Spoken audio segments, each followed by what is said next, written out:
Yo, yo, yo. What's good? What's good? It's Stormybman, and I am back. Welcoming you to Post-Fight Show with Stormybman for this Friday evening, March 29th, 2024. This is the Post-Fight Show for Estrada versus Valle, Valdez versus Wilson, broadcast from ESPN Plus. The show just wrapped up, and quite an entertaining card and matchups for this evening.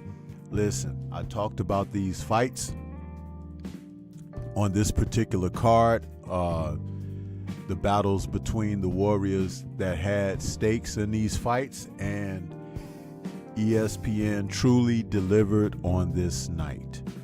So we're here with a post-fight to follow up, follow through, and talk about things a little bit. You know, I did not do the Friday night chop session because I was dedicating my attention and focus to the matches.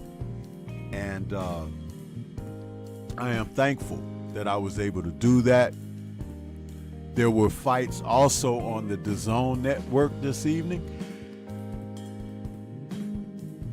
and I am going to have to go back and watch the replay of those because I was totally focused and dialed in on this particular card because there were some circumstances on the table that I didn't want to divert my attention away from. And I'm glad for the most part that I did do it that way. There were three features on this particular card, but actually four if you want to count what kicked everything off with Carlos Sanchez taking on Lindolfo Delgado. And then we had Ray Muratalla taking on Giussani Ingianini. And then, of course, Sinisa Estrada battling Yocosta Valle for the undisputed minimum weight championship. And followed by the main event, which was the WBO interim championship fight between the super lightweights Oscar Valdez and Liam Wilson, two men who had previously been conquered by Emmanuel Navarrete back to back, believe it or not. So here we are, and a very fulfilling Friday night, man. I mean, I don't have any complaints about what I witnessed. I could critique a couple of things, but overall, this card gave boxing fans what they often look for and crave. And at the end of the day, I mean, who can get mad when you've got toe-to-toe action, back and forth competitiveness, knockouts, and just overall quality boxing give and take? And that's what we saw out of these 4 bouts on this card tonight. The Valdez versus Wilson, main event went pretty much like I had anticipated. And I posted a comment on social media simply stating, this is why ring IQ is so important. This was a fight where I could see Valdez, the deterioration in him, and why allegedly he may have been using substances to assist him in his journey in the sport. Everyone is always looking for a competitive edge, but sometimes you just don't have what it takes when others are either out front with talent and ability, or they themselves are using enhancements. So here we are, and Valdez was able to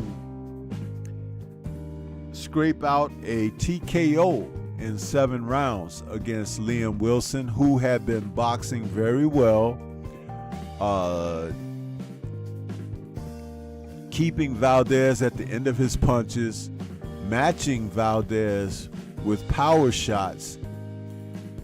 But as I watched the fight progress, I had said, I wonder if Wilson will have the petrol to continue what he was doing, because I saw that this is now a 12-round fight because of the WBO interim title being on the line, and I wasn't certain that Wilson was going to have what it takes to go the distance. Valdez was not planning on going the distance. 2 different men, 2 different mind sights, and only one way to get to the outcome. And that was by Wilson deciding to languish on the inside too much, that gave Valdez his only chance. And he was still able to snatch the opportunity off the table. When you languish on the inside, like Wilson was doing, and the other fighter's only opportunity is on the inside, it's a dumb strategy. Dumb. I will say it one more time. A dumb strategy.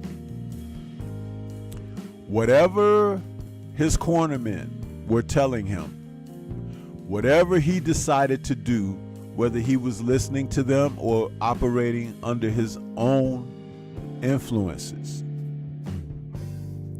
Though Valdez post-fight was kind with his words and gracious in his victory with Wilson, telling him that, you know, don't quit, don't give up, because you can be a champion.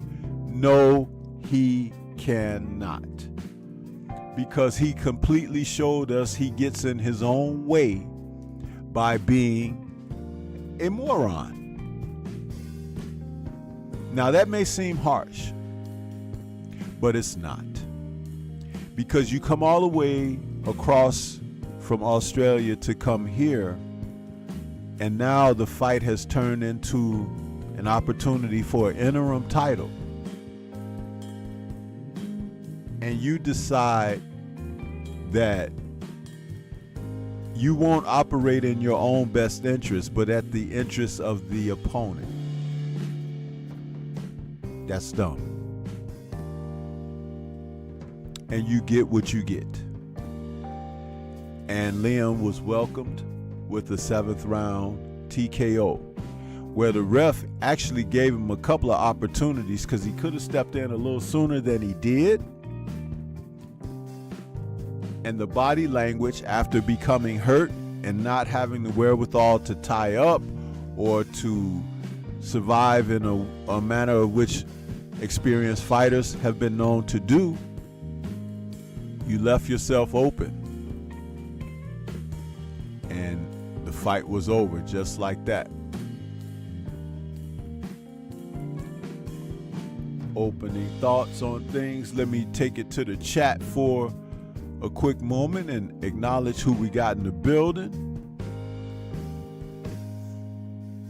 We got Shawalaya out there early saying, Stormy, it makes sense. Sensei, blessings to you and the chat.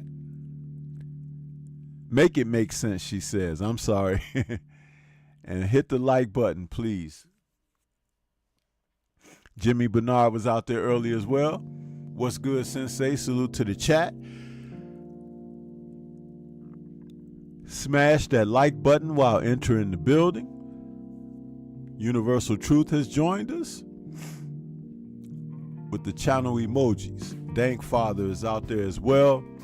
Learn is in the building saying, oh man, Stormy B man, it was a darn good fight, but I was pulling my hair watching what Liam was doing. It was as if fans could see Valdez hurt by the body. Why couldn't he? Listen, man. I'm just now reading your comment because I was talking, but did I not say a dumb performance by Mr. Wilson? See, you have guys out there that's like that, huh? They're just stupid, man. And you could tell them, hey, man, stay within these lines, turn right at the light, and then walk 2 paces, and then you're there. And you know what? They won't stay in the line. They won't make the right turn. They'll make a left, huh?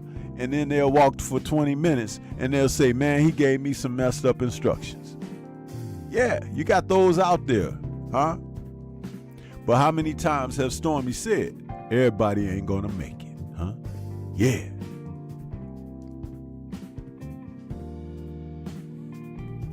He says, at the end of the fight, Liam said he didn't use his brain, and everyone agreed from the announcer to the commentator. He definitely didn't pack that. He packed the mouthpiece, trunks, and gloves, but the brain was, I think, sitting in the hotel room on the dresser, huh? Yeah. Or maybe even in luggage. Yeah. Didn't make it through customs. Yeah. Yeah. He said he completely, Dank Father said Liam sold his arse, completely dominated the first 2 rounds. He need to take his arse back to Barry Hunter and fire them. No, he needs to continue to do this because we need numbskulls in the sport to continue to entertain us, huh? But you just don't put no money on them, huh? You may want to, direct him to the nearest hospital, though, because that's where he gonna find himself after each and every one of these matches, the hospital. Yeah. Learn says, Valdez said he was hurt by the ribs, and Liam said, I didn't think he was hurt that bad.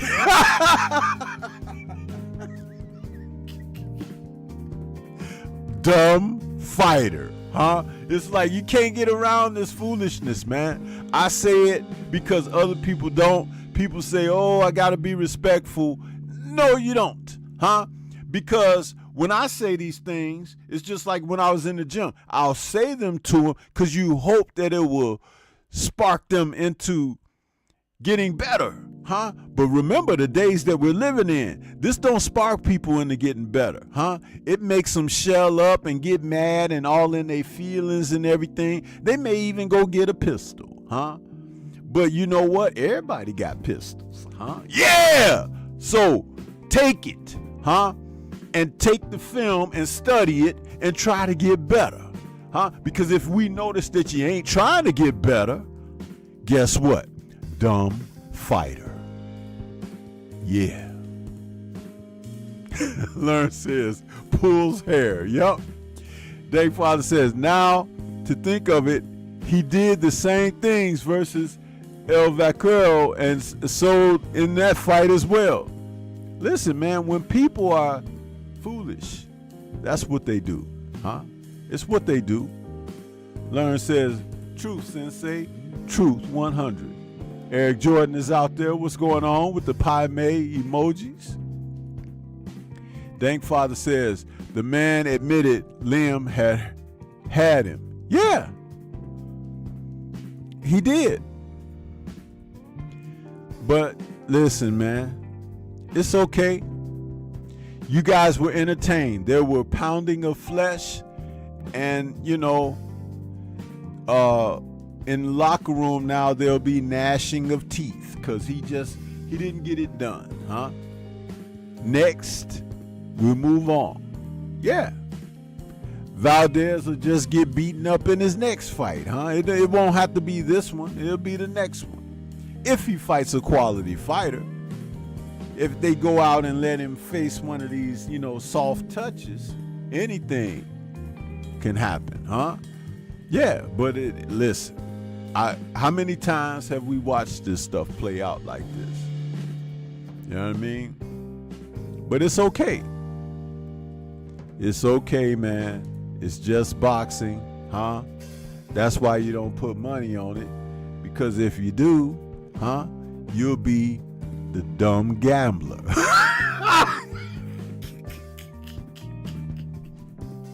Yeah, dumb gambler,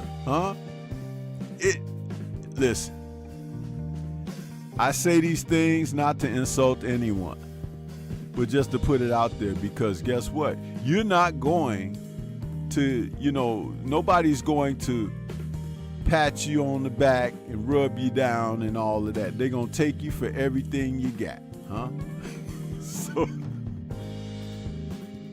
you just better know the difference, And Liam, hey, don't forget this part. His name is Liam, The only strong Liam out there is Liam Neeson, the guy in the movies, We know who you are and we're coming to get you. That's that guy. You bring me back my daughter and all of that. That's the only Liam, But these boxer Liams, you can forget about it, Those are the ones that come off the assembly line.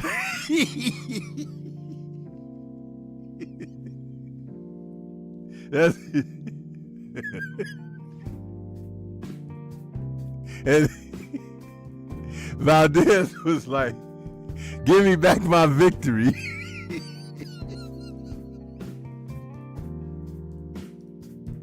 Man, oh boy, I tell you, man. I love it though. I love it. Love it, man. That's why I tune in for this stuff, for the drama, and the comedy, Yeah, can't help it because that's exactly what it is. Tragic and joyful at the same time. both ends of the spectrum. Salute to my brother Eric Jordan out there with that super sticker, man. Appreciate you, Eric. Thank you so much. Your super sticker. Let's see, we got some more people came into the building.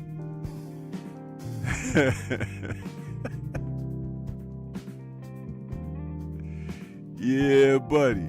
Hold on, who is this here?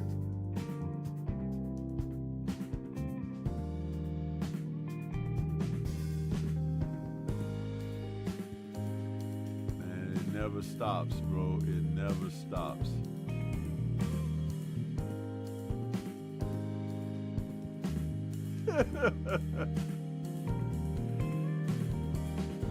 My man, the Painful Excellence podcast in the building, Bear Cave Entertainment, and my man Drew Titan, LLC, representing the Trinity up in this mug.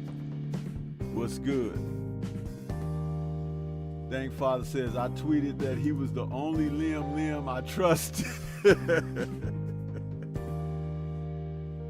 Learn says, I don't know why I was frustrated, Stormybman. As you said, we've seen this many times. Of course, man. This is why, listen, when I give those breakdown videos, you notice how I don't say, I think this guy gonna win and that's that all the time, because most of the players in the game, bro, they not in it for what you think they in it for, huh? And people will sell their arse, huh, for a chicken bone, huh? And yours too. So just think about it that way. That's why I always typically end those video breakdowns with, but what do you think, huh? That's why I say that. That's by design, huh? It's not me trying to be right, because listen, you could be wrong when you wake up in the morning, huh? Wake up on the wrong side and the day goes south on you. Or you could be right and everything falls as a blessing. That's why coins have two sides, huh? Yeah. Mm-hmm.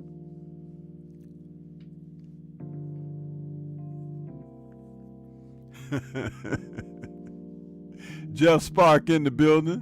Salute to you as well.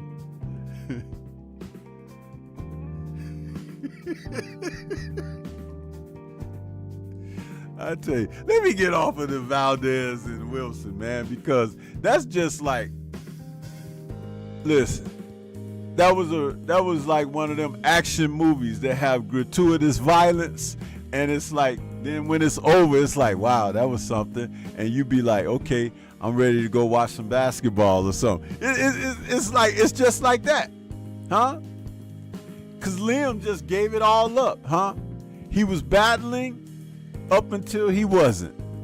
Didn't he do the same thing against Navarrete? Yeah.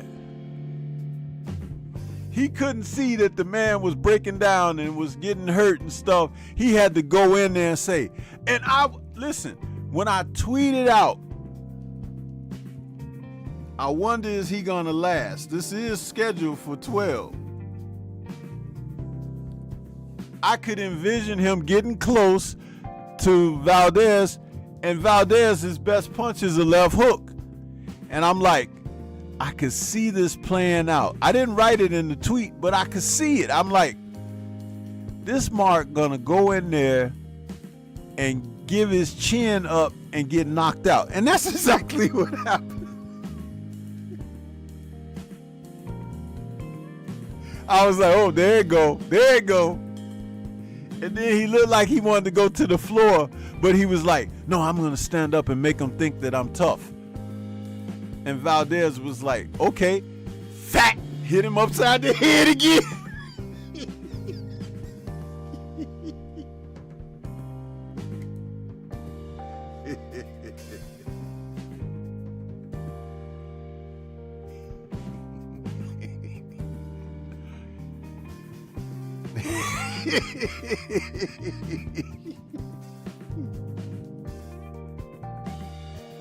Yep.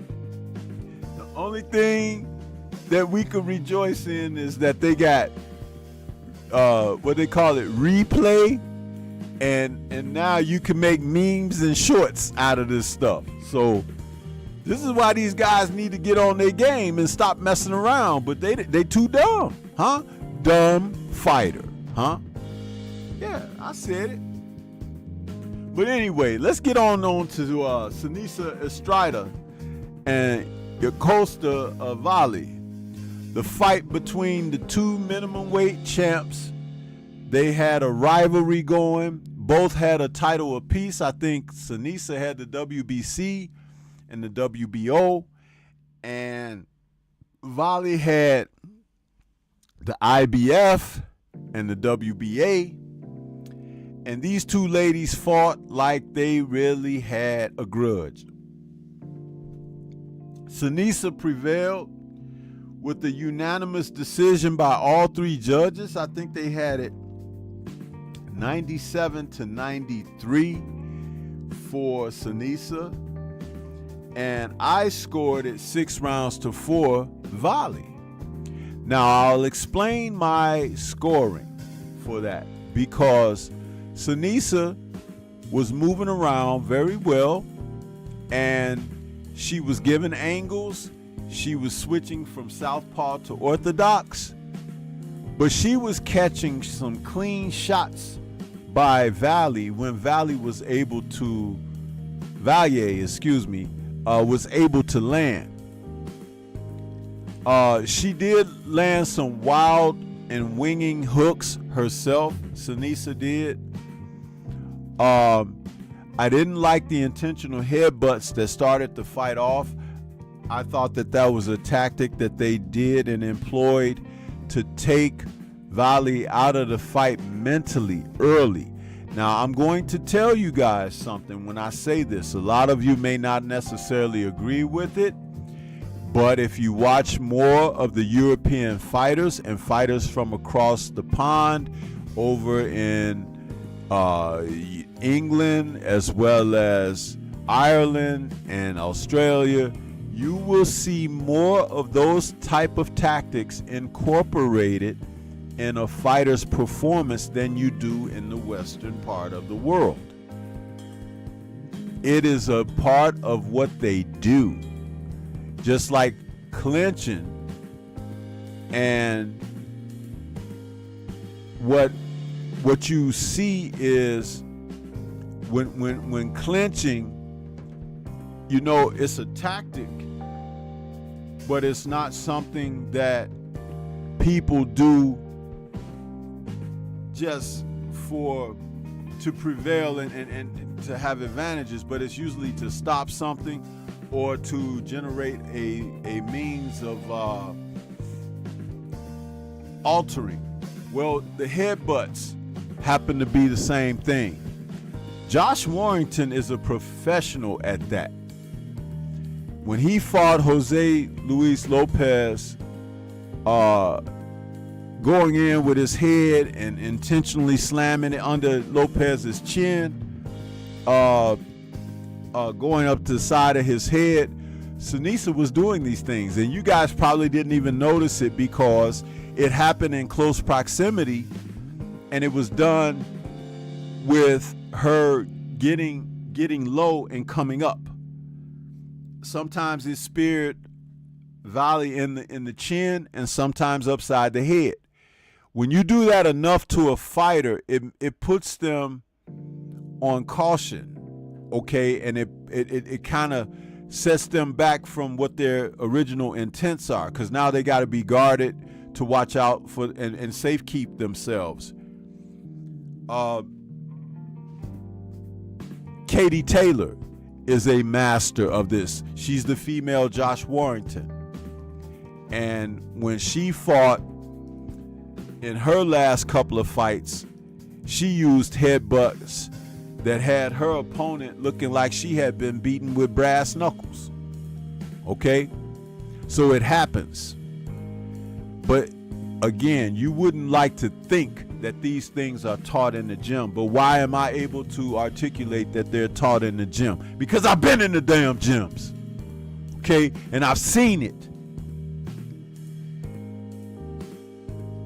Now, did she do it for the entire fight? Absolutely not. But she did it enough early on to make Valle hesitant. He who hesitates is lost. So there were great opportunities for Valle to counter some of what Estrada was doing, and she was doing it very well. In fact, while the commentators were talking about, oh, what a left hook by Estrada, I had said in one of my tweets that what they weren't watching was a lot of times when Estrada went to throw her left hook, Valle was hitting her with right hands before the hook got off, or hitting her with counter right hands after she executed the hooks. And they weren't giving her credit for the shots that she was landing. So as I'm watching the fight, I could tell Seniesa fights for top rank. She's on ESPN. They, the commentators, cannot help themselves but to show their loyalty toward the fighters that fight on their network regularly. They gave no credit to this woman being the champion and class fighter that she is in Valle. She fought with her hands up. Tim Bradley did speak about her being strong on the inside. Absolutely, she was the stronger fighter.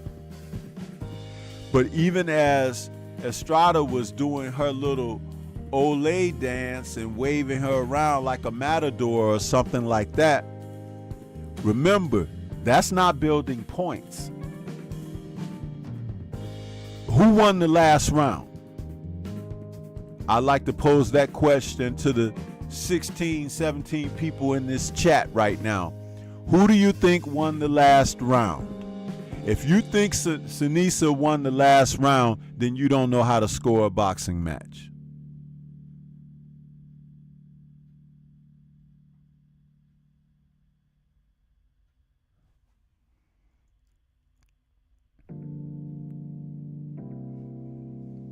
I say these things, like I said, I didn't have a dog in the race, but I'm watching everything that's going on. Now, as far as Estrada calling her former assistant trainer, excuse me, as far as her calling her former assistant trainer a traitor by going over there to work with this champion, why is that woman a traitor when she asked permission? That's respect.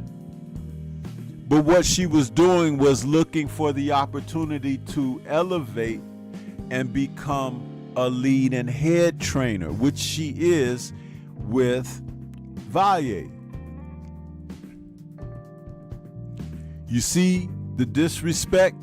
You see how people have twisted honor and integrity on its end. This is why I speak the way I do when I talk about these fighters. Estrada might have got the decision, but she's not the better person and she's not the better fighter. You can like what you like, but the one thing that you can't do is fool me when it comes down to what matters most. Integrity, self-respect.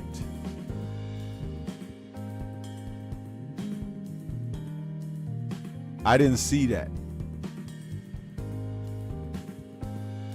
And Valle fought valiantly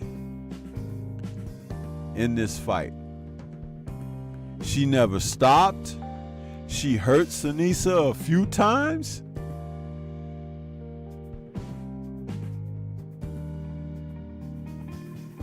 And I am almost willing to believe, just like what went down between Alicia Baumgardner and Michaela Mayer, a fight that earned a rematch, but Baumgardner made sure that she got that decision and she didn't look Myers' way, even though that could have been an extremely lucrative fight for her, and they could have made far more money than they made the first time.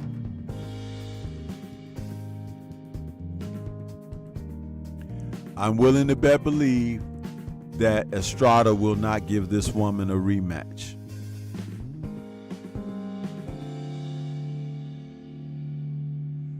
And she's already articulated during the promotion of this event that she wouldn't go to Costa Rica and fight that woman. Why not? If you're super bad, take your super bad butt on over there around the world. Huh? Ali used to fight everywhere. Sugar Ray Robinson used to fight everywhere. Not just hanging out in California and Vegas.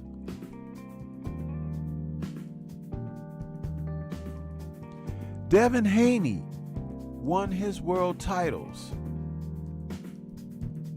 overseas.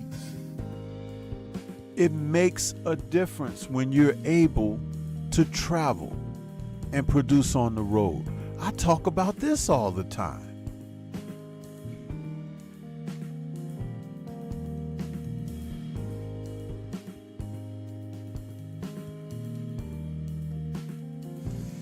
But see, when I say these things, it's like it could come across as abrasive because most people are in the cheerleading section. You're either cheering for one party or the other. I don't attach myself to that. So I have a clear view of what's being seen, and I have a clear thought on what's being said and expressed. I had the fight 6-4 for Valle, and I wasn't voting against Sinisa. I've done several videos on the woman. I've covered women's boxing. So it's not like Stormy is biased. And I'm not looking for fair play, because there is no such thing as fair play in this society's existence. But I have clear play of what I'm taking in. And I don't like to take in the BS, huh? I do not.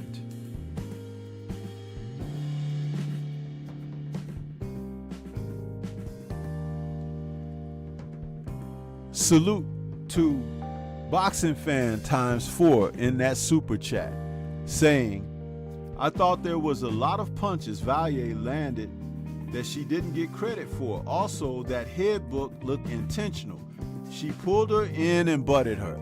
Hey, Boxing Fan, you saw what I've said.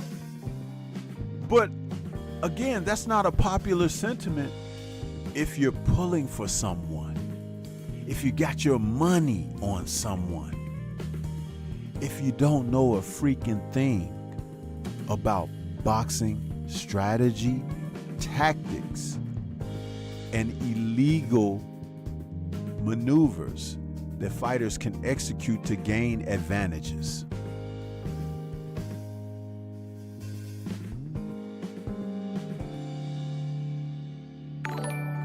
Whenever they had exchanges, Valle was on top. A couple of those instances, Sinisa was stumbling over her own feet, trying to look sweet and everything. But this woman fought with her hands up. She threw her punches from her chin, just like I talked about in the fight breakdown video. And maybe she doesn't have breaking power to knock her opponents KO with like a single shot. But if you're looking at her punch stats, do you remember after one of the rounds they said that Sinisa had a 70 to 50 punch advantage over her or something? But finally at the end of the fight they said and tabulated that there was like a 1 punch separation between the two. How is that even physically possible when freaking Valle was the one moving her hands the entire damn fight, especially over the last 2 to 3 rounds? So come on.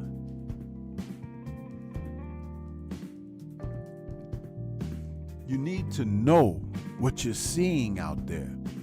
And I don't say those popular things. I'm not out here cheerleading and pom-pomming for folks. When the judging is bad, I say it. When the officiating from the refs is bad, I say it. When the performances by the fighters are questionable or bad, I say it.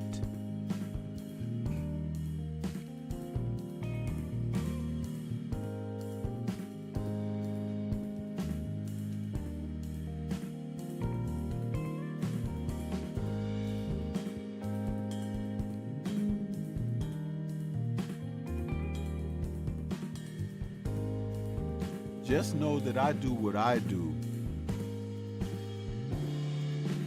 with the purpose and intent of helping people be educated more on what they're taking in.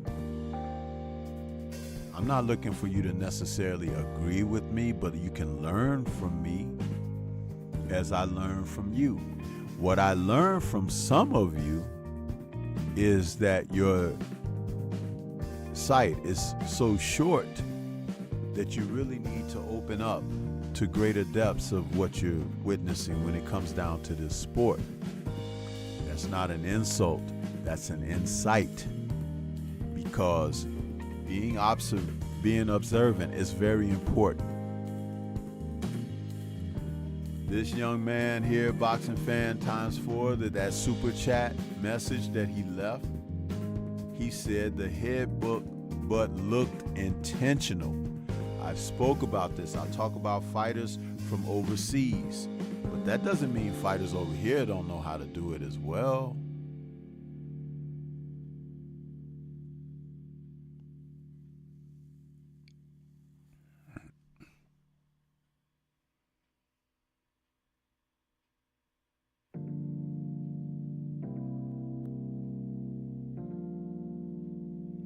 Boxing Fans ×4 says, when they showed the CompuBox and it showed Valle landed more, ESPN and Top Rank removed it off the screen immediately. Yeah.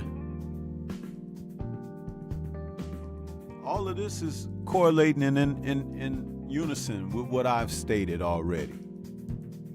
And that's okay, because I'm not trying to be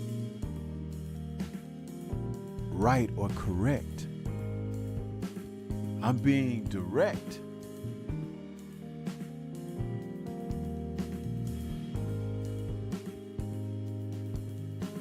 Yeah.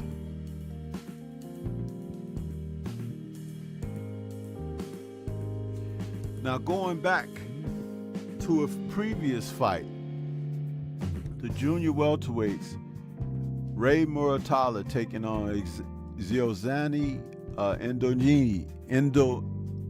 Indongini, excuse me, I'm mispronouncing the name of the gentleman. Muratalla had a rough outing, but it was all upon him. Indongini came to compete, and he jumped out to a great start. I gave him the first 2 rounds, and then after that, I gave Muratalla the next 2 rounds, and then after that they began to kind of switch it up a little bit, but I did have Muratalla winning the fight. But I think he was trying, he spent a great deal of time trying to look good instead of performing good.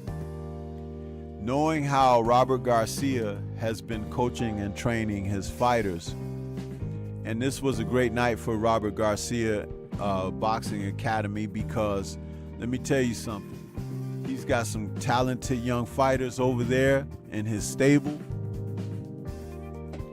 and they are doing some outstanding things. I tweeted out that I think he is becoming one of, if not the best coaches in America right now with what he's doing, the talent that he's churning out. Muratalla wasn't going to Indongini's body. which would have helped slow the legs down so he could land the power shots that he really wanted to land.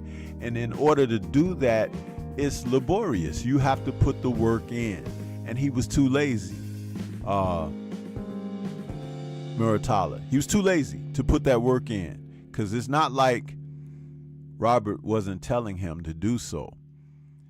He just was too busy trying to look good. And Inagini was also countering him very well, because when he would go into his defensive posture, he wasn't countering Inagini's shots. So Inagini began to run numbers on him, throwing, instead of just 1, 2, 3, he would throw 1, 2, 3, 4, 5, 6 maybe, and then, you know, Muratalla has to step back and reset. It's like, okay, dude, why you not counterpunching? Why you not working the body? Why are you not slipping a shot and going into the body and coming up to the head? You're not doing, because it's work. And I would bet dollars to a donut that that's how he performed in his sparring leading up to this fight. You can look sweet in the mirror, but sometimes in a match, you have to get down and dirty. And it's not always the trainer's fault. It's not. I put this on Muratalla tonight, his performance. It could have been far better. And, you know, he didn't get the KO, but he got the decision.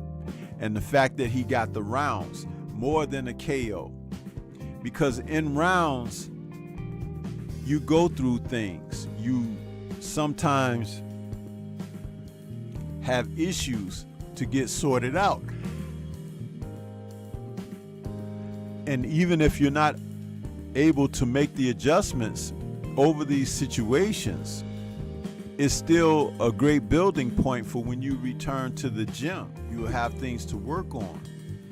But instead, what some of these fighters do, they go back to the gym, they realize they had a bad outing or whatever, and they're just hoping, like, don't give me another guy like that. I just kind of want somebody I can, you know, deal with.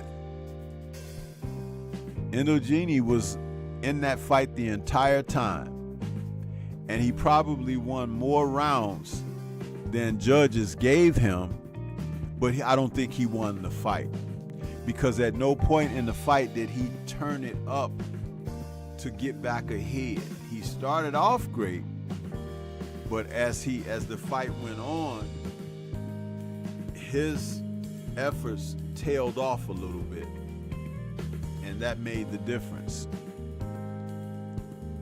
So again, those are the kind of things that I look at when I'm assessing the fights, the fighters' performances, the coaches and trainers' performances.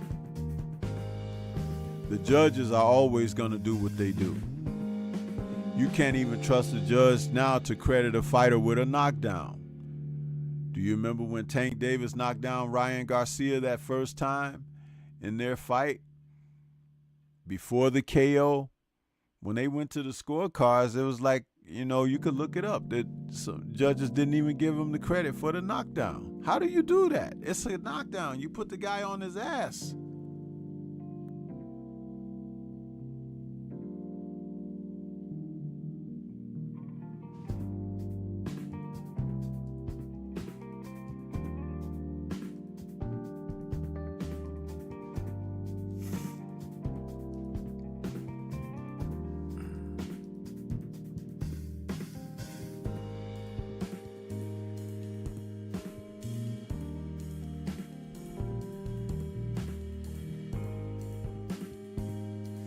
I'm watching a lot of different things take place in these fights, but overall, this was a good night of boxing.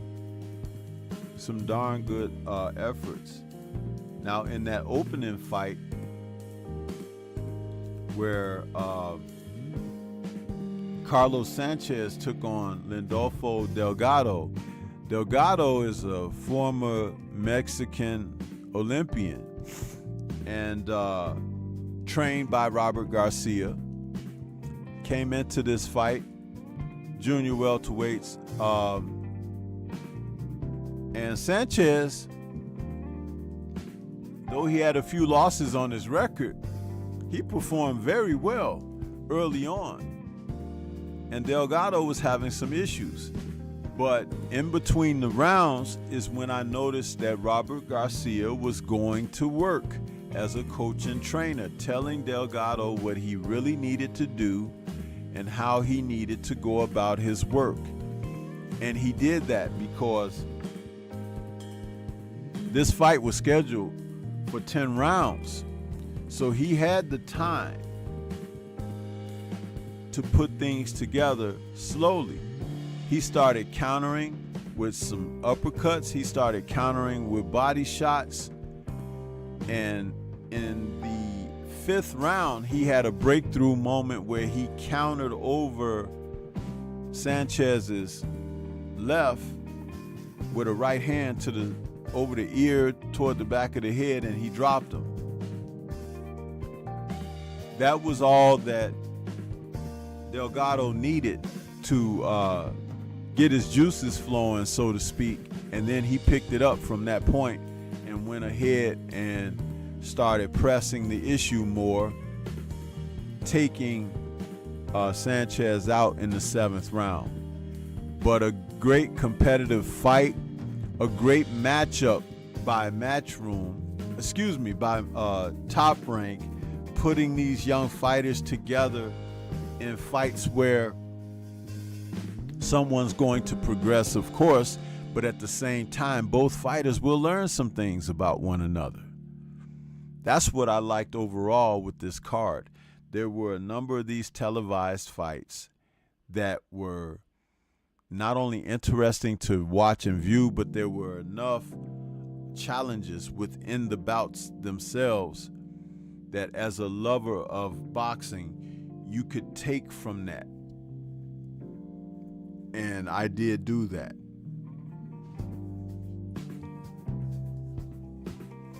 So, great stuff there. Great stuff.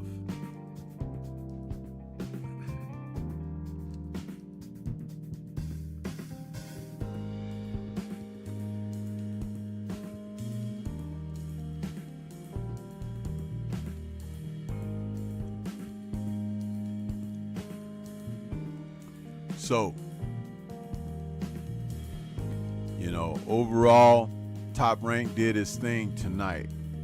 And what a great precursor to a weekend of bouts. We still have tomorrow the heavyweights earlier in the day, Wardley versus Clark. And then later in the evening, we have, of course,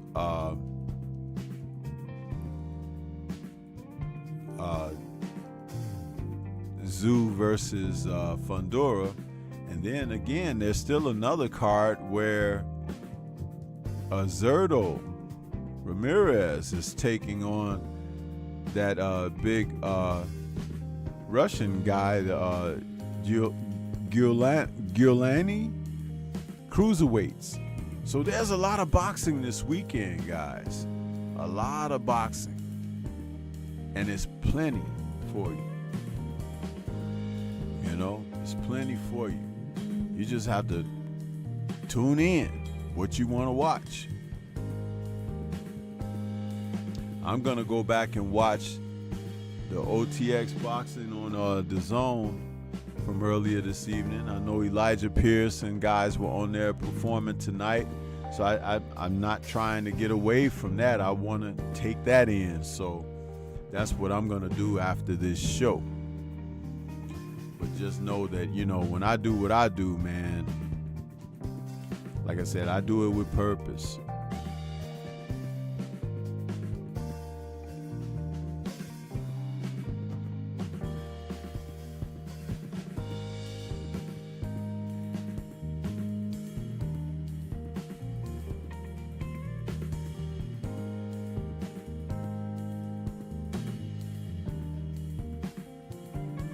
Yeah, I'm sure it was Shower and Learn. I'm sure it was. That's why I'm going back to watch it. It's just that I can't watch everything all simultaneously, because I told you guys before, when I watch this, I watch it I'm not just watching like a fan watching. I'm breaking it down. I'm looking at different things, take notes sometimes. That's how I do it. So I'm always trying to improve from that vantage point of checking out the sport.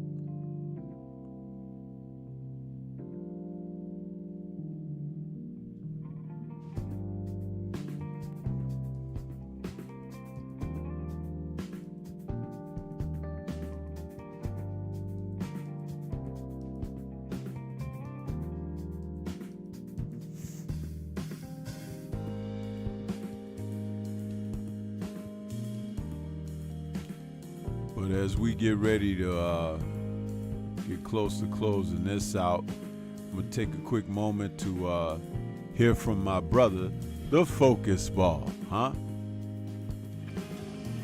Get ready to take your striking game to the next level with the Focus Ball. Dramatically improved footwork, timing, head movement, hand-eye coordination, reflex, and overall fight IQ. It's lightweight and extremely portable, so you can train every time, everywhere. When you don't have a coach to do mitt work, get a Focus Ball. When you don't have a heavy bag to hit, get a Focus Ball. When you don't have a sparring partner, get yourself a Focus Ball. And when you just want to have fun punching and kicking, get a Focus Ball. When you train with the Focus Ball, you train your eyes and your brain to read punches so that you can hit and not get hit, making this very simple device a must-have for all combat sports athletes and enthusiasts alike. So if you want to take your striking game to the next level, don't wait. Get the Focus Ball now.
telling you guys, man, for those of you who have been hesitant to get you some of this Stormybman's merchandise, you're only selling yourself short, man. We've got some great stuff going on. I'm often sporting my own gear, when I go out in the public and everything, people be looking, you know. But it's something worth having. That's all I gotta tell you, man. And just try it out. You may find that, you know, you really enjoy, you know, supporting the brand. So, but yeah, we're gonna get ready to get on up out of here.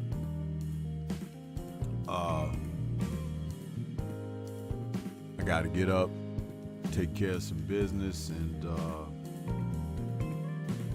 I just want to say that this was a good card tonight. One of ESPN's better cards in a long time. And I was totally engaged in the boxing that I witnessed tonight.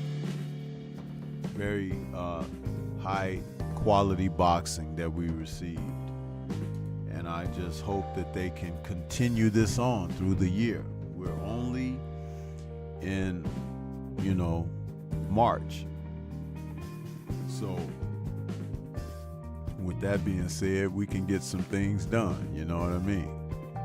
So, but I appreciate everybody that tuned in tonight. The super chats and stickers from you guys, those who were willing to hit my like button. Thank you so much. And we'll be back tomorrow night with another post-fight show. So with that being said, hope you guys enjoy the rest of your evening. The weekend of fights coming up. Shout out to the mighty LDBC. And like I said, we'll be on these fights tomorrow. So peace to everybody.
As good as any white man.